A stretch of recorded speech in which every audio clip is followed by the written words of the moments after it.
दादा दमन दमन दमन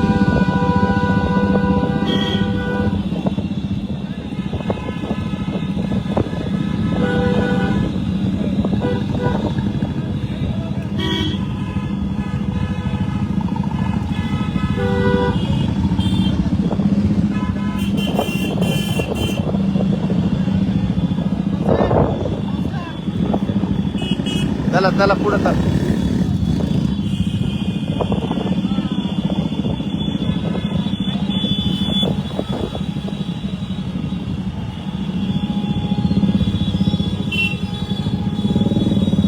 किती दूर आहे किती दूर आहे अजून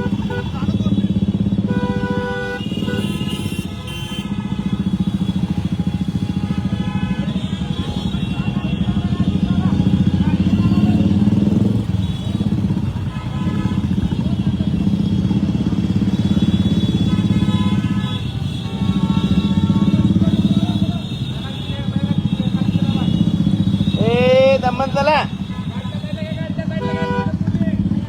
ओ दादा दमन चला जरा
अरे पुढे घ्या तुमची पुढे घ्या ना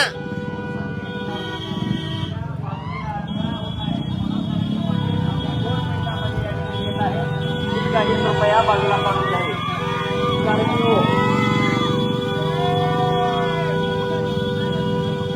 ए माग पाय जरा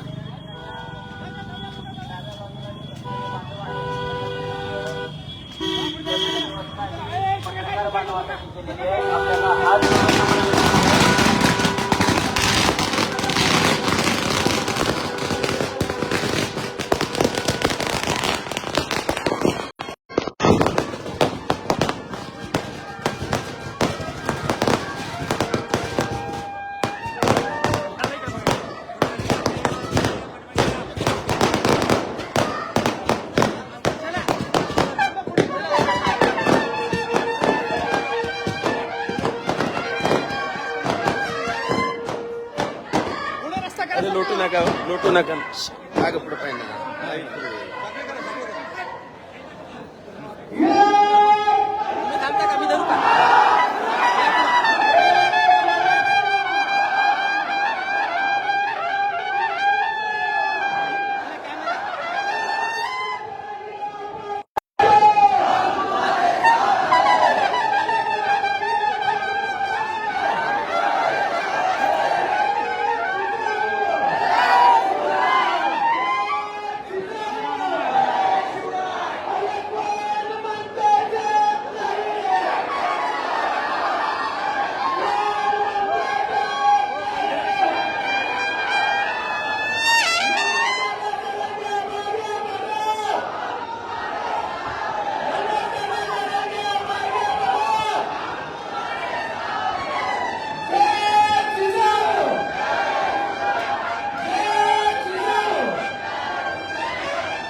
कमी आहेत त्या ठिकाणी आपण आश्रय व्हावं.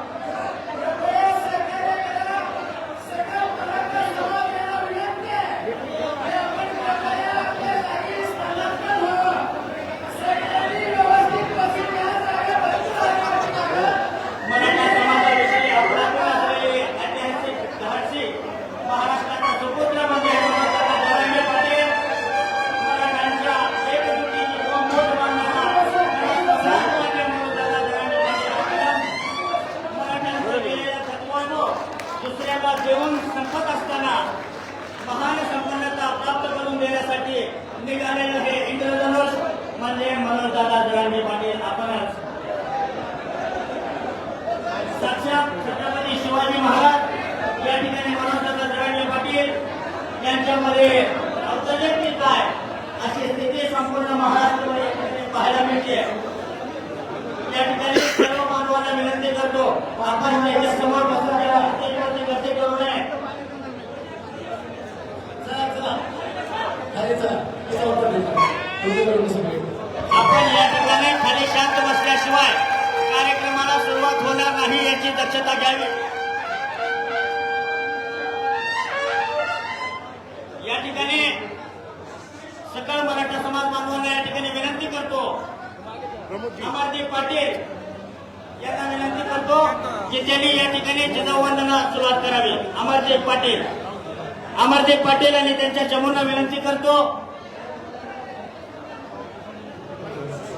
सर्व मराठा समाज बांधवांना विनंती आहे आपण जागेवरती हात जोडून उभा राहायचा आहे. ज्या ठिकाणी उभा आहात त्या ठिकाणी हात जोडायचा आहे. ज्या ठिकाणी बसला त्या ठिकाणी हात जोडायचा आहे.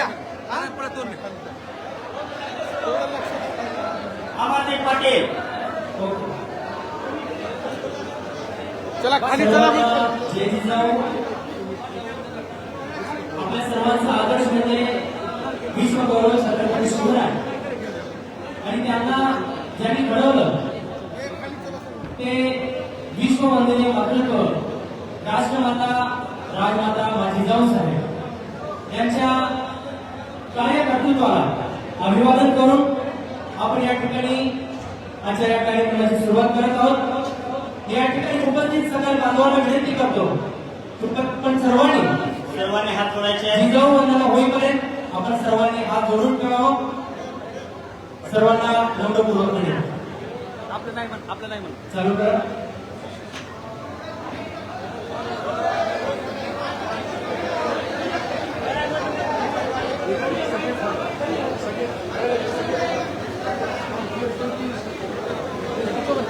कृपया जिजाऊ वंदना होईपर्यंत आपण सर्वांनी शांत राहावं.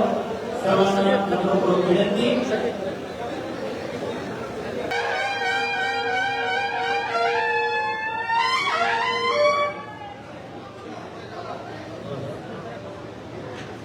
सकल मराठा समाजाचे नेते मराठ्यांचे क्रांतीसूर्य मराठ्यांचं दैवत सन्माननीय मनोजदादा जरांगे पाटील यांचं स्वागत या ठिकाणी 5 जिजाऊ आहेत त्यांच्या वतीनं या ठिकाणी सन्माननीय मनोजदादा जरांगे पाटील यांचं स्वागत होईल.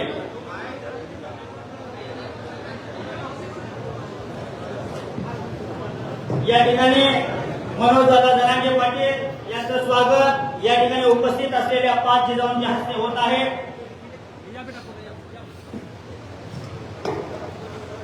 छत्रपती शिवाजी महाराजांच्या रूपानं सकल मराठा समाजाला लाभलेलं हे व्यक्तिमत्व इतका त्यागी प्रामाणिक आणि नेगदिल युगपुरुष म्हणजे जरांगे पाटील आपणच. मराठ्यांविषयी आपलातून जन्मला असलेला ऐतिहासिक आणि धाडसी महाराष्ट्राचा सुपुत्र म्हणजे जरांगे पाटील आपणच.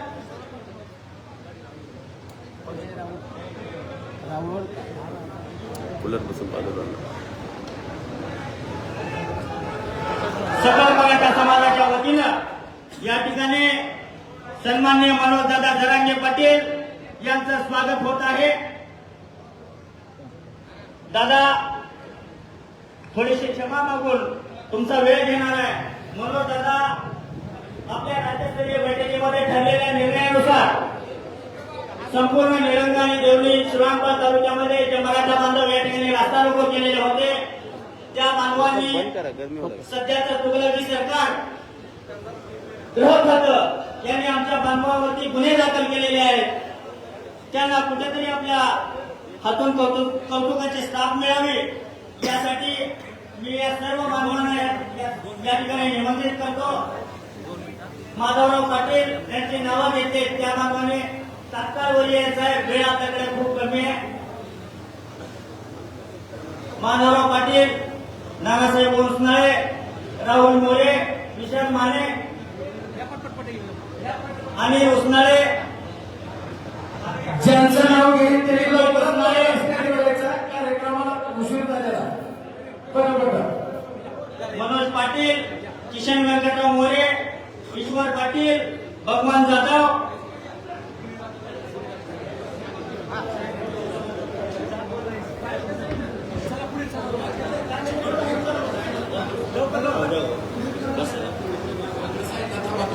यांची नावं उच्चारले. कृपया त्यांनी स्टेजवरती यायचंय.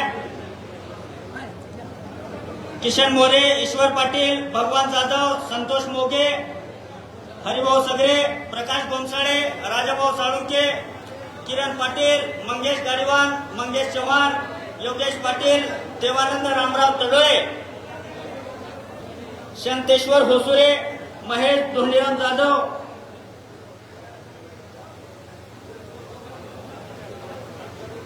विलास सावरे, माधव शेळके,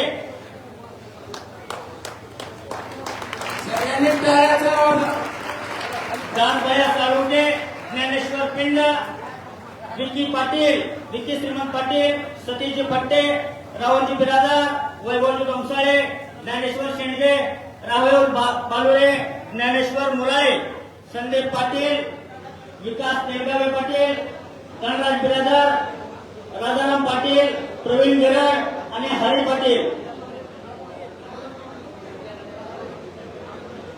दादा मनोजदादा जरांगे पाटील आपल्या राज्यस्तरीय बैठकीमध्ये ठरलेल्याप्रमाणे आपल्या आदेशाचं सुरुवातीपासून ज्या बांधवांनी या ठिकाणी पालन केलेलं आहे, आपल्या शब्द म्हणजे समाजाला आदेश आहे आणि इथून पुढेही राहणार आहे याची ग्वाही या ठिकाणी सकल मराठा समाजाच्या वतीनं देतो.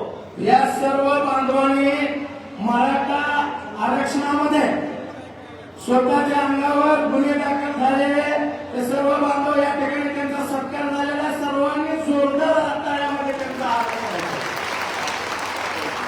दादा फक्त बोलला का तुमच्या आदेशाचं पालन ही सकल मराठा समाज केल्याशिवाय राहणार नाही. ही ग्वाही या सभेतून आपल्याला मी सकल मराठा समाजाला देतो. हे बांधव उपस्थित आहेत त्यांना विनंती आहे आपण स्टेजच्या खाली व्हावं. सर्वांनी स्टेजच्या खाली जावा. शिस्तीचा भंग होता कामा नये. म्हणून दादा आपण सांगितल्याप्रमाणे या ठिकाणी अंतरवाली ते सराठी एक 82 वर्षाचा मराठा समाजाचा शेलार मामा या ठिकाणी आपल्या आदेशानं अंतरवाली ते वाशिम मुंबई इथपर्यंत पायी चालत गेलेला होता. ते सकल मराठा समाजाचे लक्ष्मण मामा लोभे,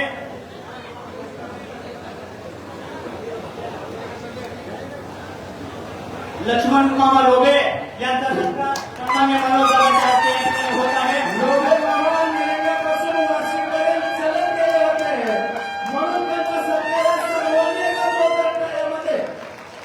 त्यानंतर निलंगा येथे सकल मराठा समाजाच्या वतीनं आम्ही सुरुवातीला पहिली बैठक आयोजित केली होती. त्या बैठकीमध्ये खाली चला.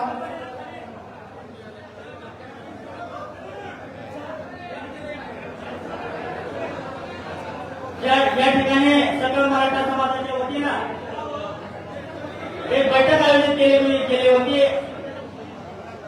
सकल मराठा समाजाचे इंजिनियर विनायकदादा भगदोरे यांनी निसंकोच 1 लाख रुपयाचा चेक त्या बैठकीमध्ये देऊ केला आणि प्राथमिक स्वरूपामध्ये त्यांचा या ठिकाणी मनोजदादाच्या हस्ते सन्मान होत आहे.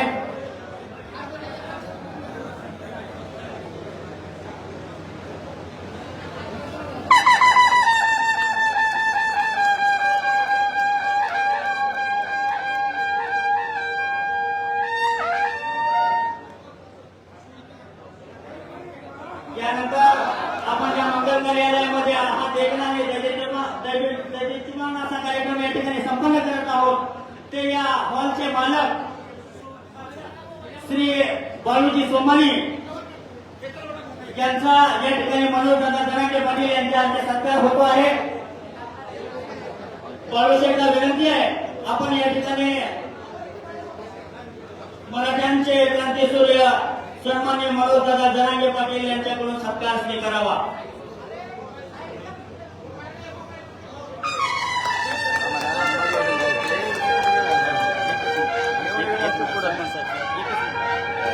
यानंतर ज्या मराठा बांधवांना पाटलाच्या अथक मेहनतीने आणि परिश्रमाने कुलबी प्रमाणपत्र मिळालेलं आहे त्यांनी प्लीज 1 मिनिटामध्ये वरती यावं.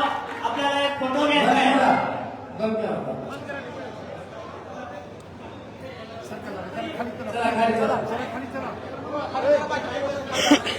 दारासाठी एवढंच म्हणा कारण दारासाठी काही विचार चालू हर पत्थर हीरा नहीं बन सकता, हर पत्थर ना पत्थर हीरा नहीं बन सकता, हर बूंद ना बूंद पानी नहीं बन सकता.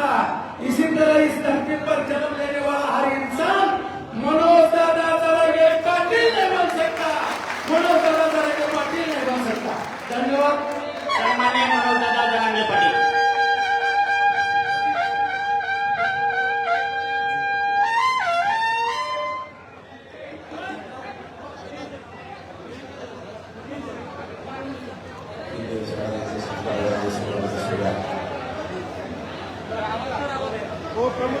निरंगा नगरी जमलेले माझ्या तमाम मराठा बांधवांना माझा मानाचा देश.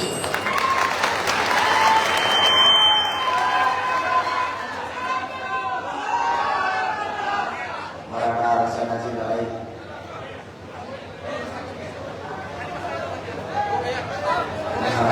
करोडो मराठी एकत्र सुरू.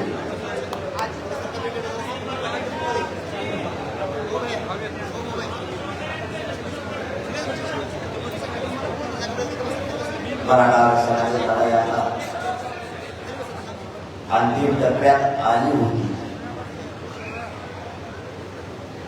मराठा समाजानं ओबीसीतून आरक्षणाची मागणी केली. मराठ्यांची ओबीसीतून मागणी असल्यामुळं मराठ्यांच्या राज्यभरात 57 लाख नोंदी सापडायला सुरुवात झाली. आतापर्यंत 57 लाख मराठ्यांच्या नोंदी सापडल्या. जवळपास अशी माहिती मिळते की तो आकडा आता 63 लाखांपर्यंत गेला. त्या 57 लाखांच्या परिवारानं त्या नोंदीच्या माध्यमातून आरक्षणाचा लाभ घेतला तर तो अंदाजे आकडा 1.25 करोड मराठ्यांपर्यंत आतापर्यंत गेला. आता विषय राहिला ज्या मराठ्यांच्या नोंदी सापडल्या नाहीत त्यांचा.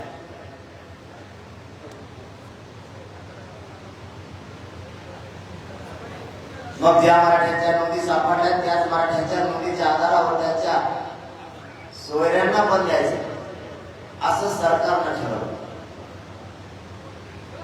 सरकारने 4 न्यायाधीश सोबत आणले, मंत्री,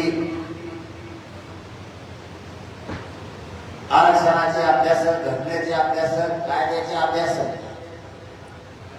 आयुष दर्जाचे अधिकारी, मंत्रालयाचे सचिव असा मोठा फौजफाटा घेऊन ते अंतरवालीत आले आणि त्यांनी ठरवलं की ज्यांच्या नोंदी सापडल्या त्यांच्यासाठी आपण सगळ्या सोयऱ्यांच्या माध्यमातून आरक्षण आणि सगळ्या सोयऱ्यांची अधिसूचना सुद्धा सरकारनं काढली. कारण आपली मागणी नवीन नाही. आपली मागणी जर नवीन असती तर GR काढला असता किंवा अध्यादेश निघाला असता, दुसरा शासन निर्णय झाला असता. पण आपली मागणी ओबीसी आरक्षणातून, ओबीसी आरक्षणातून आपली मागणी असल्यामुळं कायद्यात दुरुस्ती करावी लागली. 2000 आणि 2001च्या कायद्यानुसार 2012च्या कायद्यात दुरुस्ती करून मराठा समाजाला सगळ्या सोयऱ्याच्या माध्यमातून ओबीसीतून आरक्षण द्यावं लागतं म्हणून अधिसूचना काढली. आणि त्या अधिसूचनेची अंमलबजावणी करण्यासाठी नागपूरच्या अधिवेशनात ठरवलं होतं की 15 तारखेला विशेष अधिवेशन बोलून आपण अंमलबजावणी करू. या आरक्षणाचा लढा मराठ्यांनी जिंकत आणलाच होता. कारण ही लढाई 100% यशस्वी होत होती. देशात आतापर्यंत 100% लढा कोणाचाच यशस्वी झालेला नाही. परंतु यावेळेस करोडो मराठी एकत्र आल्यामुळे 100% मराठ्यांनी 100% हे संपादन करणार होते. परंतु देवेंद्र फडणवीसांनी एक डाव टाकून बघितले. कारण मी देवेंद्र फडणवीसांच्या विरोधात 6 महिने एक शब्दही बोललो होतो. मला विरोध करायचा म्हणून मी कधीच विरोध करत नाही.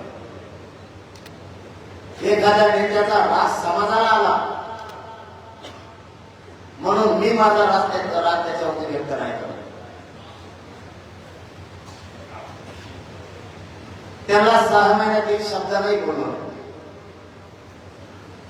परंतु त्यांनी जे डाव टाकले ते मराठा समाज 10% मागासवर्गीय झाला. मग मराठा समाज जर 10% मागासवर्गीय झाला तर कायदा सांगतो की जात किंवा जो समूह मागासवर्गीय झाला त्याला ओबीसी आरक्षण द्यावं लागतं. मग तुम्ही 50%च्या 27% आरक्षणात मराठ्यांना का घेतलं नाही हा प्रश्न आपण त्यांना विचारला. तुम्हीच म्हणताय मराठा समाज 10% मागासवर्गीय झाला तर मग ओबीसी आरक्षण मराठ्यांना का घेतलं नाही? इंदिरा साहनीचं जजमेंट सांगतं 50%च्या वर गेल्यावर आरक्षण टिकत नाही. आणि मराठा समाज जर मागासवर्गीय झाला तर ओबीसी आरक्षणात मराठ्यांचं 10% आरक्षण का घेतलं नाही? एक तर ती आमची मागणी नाही. मराठ्यांचे करोडो मराठ्यांची मागणी ओबीसीतून आरक्षण द्यायचं. 50%च्या कुणबी आणि मराठा एकच. ही मागणी असताना तुम्ही 10% आरक्षणाचा घाट घातला. परंतु आता तुम्हीच म्हणताय कारण ते आरक्षण 2-250 मराठ्यांना लागतं. चौघांची मागणी ते फक्त 2-250 मराठ्यांसाठी. करोडो मराठ्यांना ते आरक्षण लागत नाही. तरीही जर मराठा समाज मागासवर्गीय झाला तर मग 27% आरक्षण का आहे त्यांचं म्हणणं आहे. जर हे 10% आरक्षण द्या तुम्ही त्या वाढवा. आरक्षणाची मर्यादा वाढवा. इतकी वाटली की त्यांची वाढली. मग त्यांची वाढायसाठी आमच्या पोराजवळ लोक करतात आहेत. म्हणून ते आरक्षण आपल्याला मान्य नव्हतं.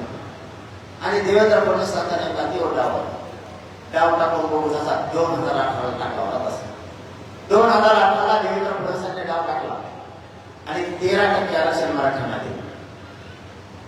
तेही आरक्षण टिकणार नव्हते. परंतु माझा मराठा समाज खूप गोळा आहे. विश्वास ठेवतो. मराठ्यांना वाटलं खूप दिवसाचं आरक्षण नव्हतं. आरक्षण मिळालं. आपल्या लेकराचं कल्याण होईल. आनंद त्यांच्या मनात झाला आणि राज्यभर त्यांनी 2018 बोलावला. पण मराठी कोणाचा उपकार ठेवत नाही. मराठ्यांनी त्यावेळेस आरक्षण दिल्याबद्दल 106 आमदार त्यांना निवडून सुद्धा दिले. उपकार जागेवर मराठ्यांनी करून टाकला. तेच आरक्षण 1.5 वर्षाच्या आत रद्द झालं 5 मे 2021 आणि लाखो पोरं रद्द घरी आले मराठ्यांचे. आजही लाखो मराठ्यांचे पोरं आंदोलन करतायत. निवड झालेले क्लास 1 पासून 4 पर्यंतचे सगळे अधिकारी लेकर मराठ्यांचे आताही रडतायत. त्यांचं वय निघून चाललंय तरीही त्यांना नियुक्ती मिळत नाही. तीच चाल आता देवेंद्र फडणवीसांनी करण्याचा प्रयत्न केला. 10% आरक्षण देऊ म्हणजे आलेल्या निवडणुका निघून जातील. त्याच्यानंतर जरी रद्द झालं तरी मराठ्याला म्हणता येईल मॅटर कोर्टात आहे. आम्ही जिंकणार. आम्ही मोठ्याले वकील लावले. काय मोठ्याले वकील लावतो खोटं आरक्षण देऊ. वगैरे लावूच नको ना. खोटं आरक्षण देऊच नको त्याच्यापेक्षा. पण मायबाप मराठ्यांना तुम्हाला माझा प्रश्न लोकसंख्या वाढत असली का कमी होती? तुम्हाला भाषा कळली मग येतो माझी वाढ. 2013ला 2018ला 13% आरक्षण आणि 2024ला 10% आरक्षण. म्हणजे आपली लोकसंख्या कमी झाली. आमचे लोक अमेरिकेला गेले का? मागासवर्ग आयोगानं 28% लोकसंख्या दाखवली आमच्या मराठ्यांची. कायदा सांगतो लोकसंख्येच्या प्रमाणात 50% आरक्षण दिलं पाहिजे. मग 14 होते. तुमचा कोणता तरी शास्त्रज्ञ असा कोण तज्ञ तुम्ही सांगून आणला की 28%चा अर्थ 10% होतं. तरी हरकत नाही. तुम्ही हे दिलं वर दिलं ते टिकणार नाही. मी त्याच दिवशी 26 तारखेला लागू केलं. त्या दिवशी सांगितलं होतं ना अगोदर 1 महिन्यापासून सांगत होतो. मराठ्यांचं नशीब इतकं बलवंत आहे की ते आरक्षण निवडणुकीच्या आधीच आड धरत होतं.